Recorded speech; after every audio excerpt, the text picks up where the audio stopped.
नमस्कार. Man with multi talent या YouTube चॅनलमध्ये आपल्या सर्वांचं स्वागत आहे.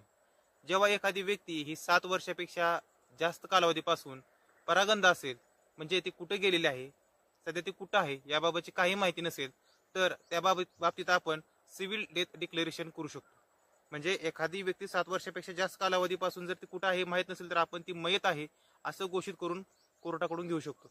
त्याबाबतची संपूर्ण माहिती आज आपण या व्हिडिओमध्ये पाहणार आहोत. तर व्हिडिओ संपूर्ण पहा.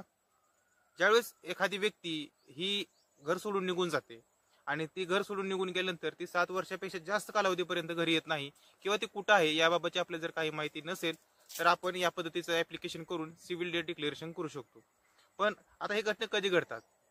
समजा आपला एखादा काका असेल, मामा असेल किंवा कोणीतरी जवळचा नातेवाईक आहे आणि त्याला जर कोणी वारस नसेल, त्याला मुलगा नाही, मुलगी नाही, काय नाही, पण त्याचा सातबार आहे, त्याच्या नावावर काहीतरी प्रॉपर्टी आहे आणि त्याचं एकमेव वारस म्हणजे तुम्हीच आहे.